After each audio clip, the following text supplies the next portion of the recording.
Peace po. May binibuild po silang relationship na parang ano lang po, parang barkada.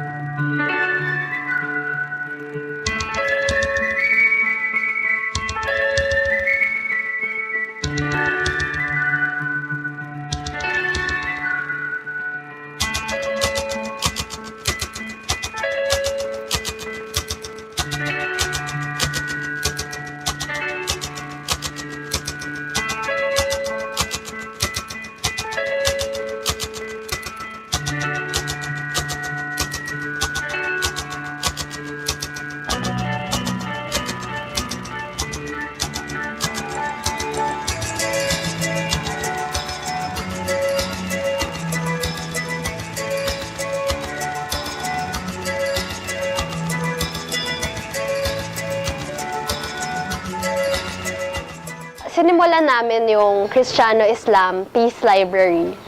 Kasi gusto nga namin ipamahagi yung kung ano yung naranasan namin sa bahay namin na hindi naman talaga problema eh. Kaya naman na magkaintindihan na hindi ka nagpapalit ng religion.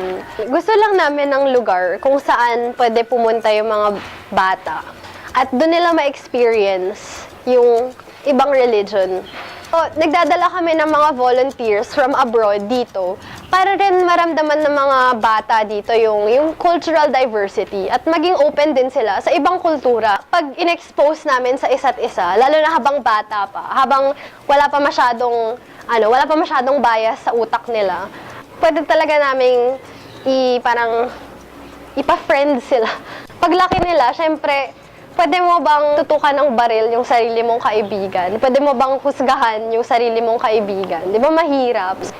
At sa tingin din namin na yung isa ding dahilan kung bakit nagkakagulo sa mga lugar tulad ng Mindanao ay kulang yung opportunities para umasenso sa buhay. Hindi ganun karami yung mga yung education opportunities.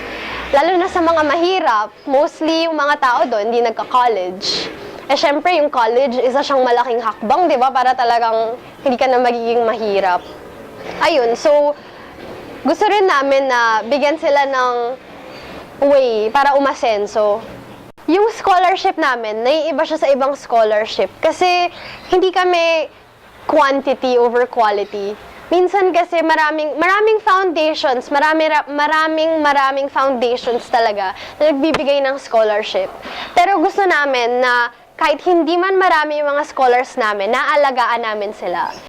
Gusto namin na hindi lang sila tanggap ng tanggap, na nagbibigay din sila.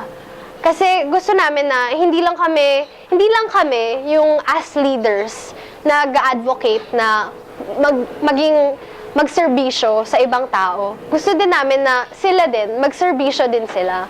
Ginagawa ko to sa pamamagitan ng pag-volunteer sa Peace Library at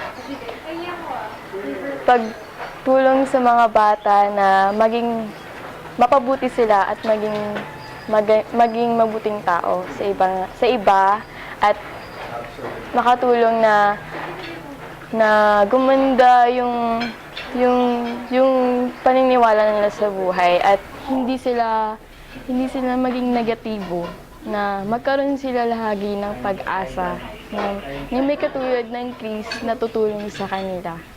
Binago ng Peace Library yung buhay ko sa pamamagitan ng walang sawang pagtulong sa amin.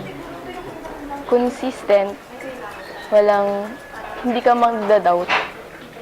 Meron talagang need para mag-foster ng some sort of unity.